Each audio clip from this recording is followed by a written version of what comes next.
She's graduated from the Loddon Murray Community Leadership Program and is involved in the North West Region Gender Equity Action Plan. Welcome, Beth. Thank you, Donna. Now, either right side or left? Thank you. All right, I'm going to share with you, I have to pull those down a bit, being short. I'm back. I'm going to share with you today the story of the North West Region Violence Prevention Advisory Group, who from now on I will just refer to as the group, because I get muddled up a bit with the long name. So back in 2014, our then Assistant Chief Officer, Mike Wassing, was invited to be an ambassador at the Women's Health Loddon Mallee Take a Stand conference. This was a violence prevention campaign that was run in the Bendigo area, and Mike became involved with a lot of activities through that campaign. As a region, we also... Whoops, I've gone one too far. As a region, we also became involved in White Ribbon Day in Bendigo, taking quite a proactive role at White Ribbon Day, and also getting career staff and volunteers and a couple of tankers involved in the parade as well. As a result of all of this, on the 25th of November 2014, the interim North West Region Prevention Advisory Group was officially formed. Now, out of these 4 people, only one of them is now left in the region. One's gone interstate, one's moved to head office, one's retired, and one who is a volunteer still lives in the region. But these people have left a legacy in our region for what they started back in 2014. As you can see, it is all CFA. It's a mixture of volunteers and staff, but this group realised if we're going to play in the violence prevention area, we have to engage with some experts. CFA are very good at putting out fires, working with communities around community education, that's what we do, but when it comes to violence prevention, that's not our area of expertise. So it was identified that we had to engage with a number of subject matter experts within our local community to move forward. This involved Women's Health Loddon Mallee, the CEO from there, Linda Baleharts, Women's Health in the North, so Deb and I've just had... Thank you, Helen. I just had an Alzheimer's moment then. The Loddon Capacity Multicultural Service became involved in the steering group, and also the Macedon Ranges Shire Council. They've been one of the leading local government areas in the area of violence prevention in emergencies. So from the learnings they had a lot that they could feed into this group. Now, I won't read through all of those because I know we're a little bit pressed for time, but this is why that group was established, and it was really to help guide and direct CFA in violence prevention activities through the North West region, and help us on our journey. It became fairly obvious probably about halfway through 2015 when we were out talking to brigades and communities about violence prevention. They really battled to understand the link between CFA and violence prevention. Now, our mission is to protect life and property.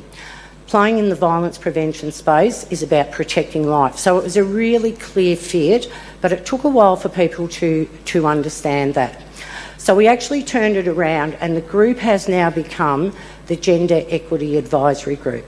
People could really make that connection if you talked about gender equity and the links to violence prevention, but they really battled to start at violence prevention and go backwards to gender equity. So hence the group has had a bit of a name change. So how can we have an impact on local communities and across the region? We have 245 brigades, so that's 245 communities that the gender equity violence prevention message is getting out into.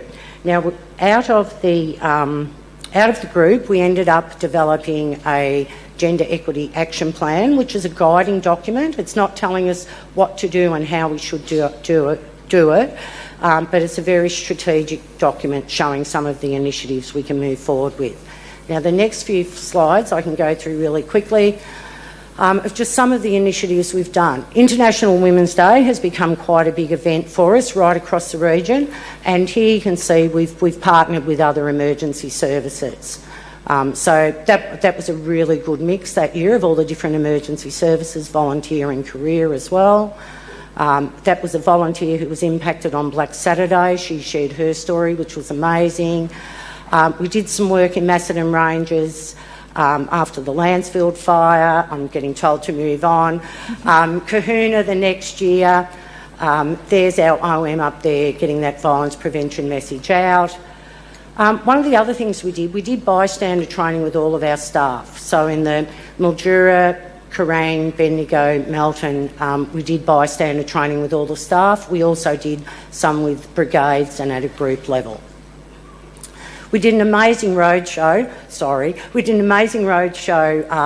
with AFL Central Victoria, because there's so many similarities between CFA brigades and rural country football netball clubs that it was the perfect match to go out and spread that violence prevention message together. Again, we put stats out there for people because lots of people just weren't aware of them within the organisation. And probably one of our biggest things is we do White Ribbon Day in Bendigo every year. We have, as I said, we have volunteers, we have career staff, we always march. More often than not, being in November, one of the trucks just happens to peel off the back of the parade where they sit, just in case. But it's fantastic that, most of the males within the office come down and be part of it. A really exciting project we've involved with at the moment is the Rural Challenge project. And as that says there, that's a gender equity leadership program, again in partnership with Macedon Ranges and AFL Central Victoria. Now, I'm just going to go off topic for 1 minute because, sorry about this, I want everyone to go and read this article. Those 2 days has been about diversity and inclusion. This is a story written by the local captain at Malmesbury Brigade about some of the things that they've implemented in their brigade. Their truck gets out the door on time every time.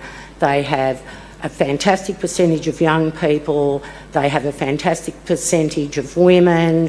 They're really open when it comes to engaging with community, and which impact has had a fantastic impact on the brigade. And Tony's closing line or sentence in the article is to build a more resilient communities and more sustainable brigades. Building diversity and inclusion through community engagement isn't an option, it's a necessity. So thank you. Sorry, I could have talked around here.